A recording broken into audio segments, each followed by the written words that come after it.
DC et SDC travaillent en étroite collaboration. Et ce que j'entends sur le terrain, c'est à quel point vous aidez les entreprises à trouver des contacts sur de nouveaux marchés d'exportation.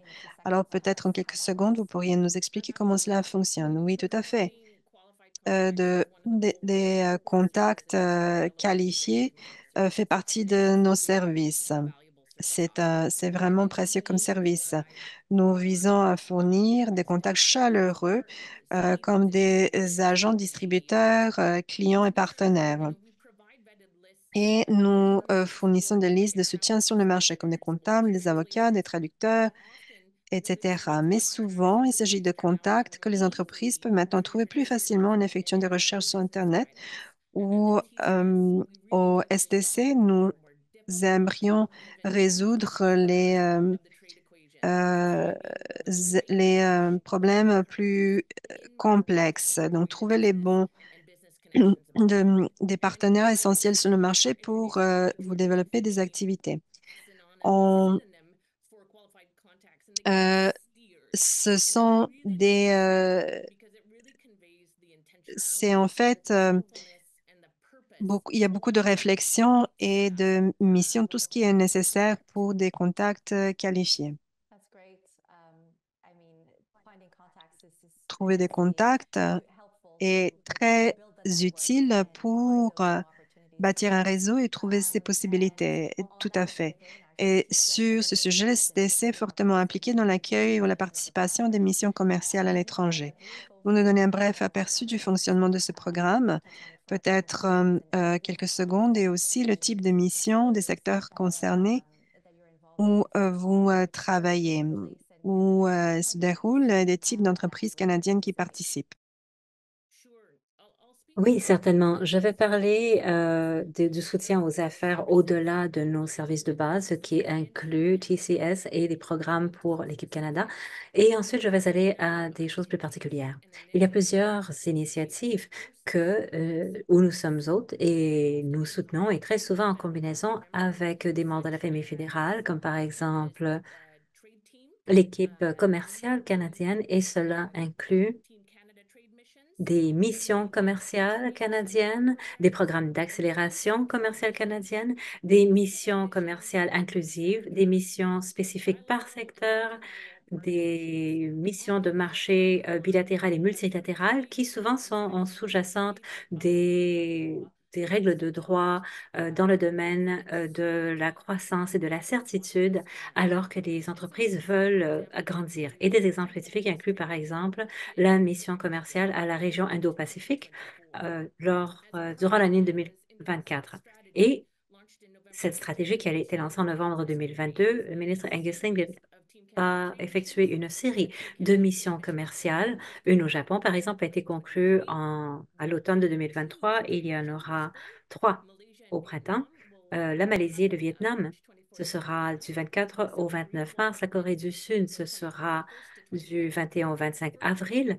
Et d'autres missions commerciales vers l'Indonésie et les Philippines auront lieu à l'automne. Les dates sont encore à déterminer. Et les participants, lors de ces missions commerciales, peuvent vraiment utiliser comme levier beaucoup de choses, incluant des opportunités de réseau de leaders de business, d'affaires dans le domaine, également des ententes et pouvoir avoir le soutien du commissaire chargé du commerce, l'accès au cadre supérieur, des joueurs importants chevronnés, des experts, accès à des réunions BAB et d'autres. Maintenant, n'entrez pas en panique si vous n'avez pas tout capté cela par écrit. L'information sur ces missions commerciales et d'autres initiatives et programmes peuvent être trouvées sur la consultation du webinaire et dans le document de ressources que vous allez recevoir à la fin de ce webinaire. Oui, exactement. Merci beaucoup.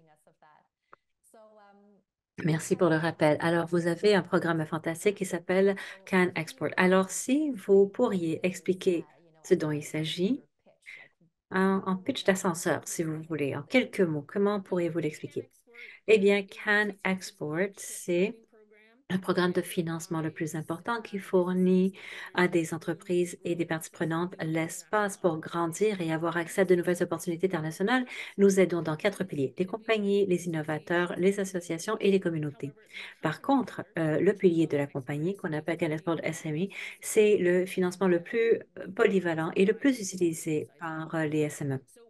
Alors qu'une compagnie soit nouvelle ou chevronnée, eh bien, ce financement peut être utilisé et l'objectif du programme est d'aider à réduire le risque en partageant jusqu'à 50% des coûts éligibles à des SME dans tout secteur pour les aider à se préparer pour les marchés internationaux et continuer à avoir la diversification des marchés et de nouvelles opportunités.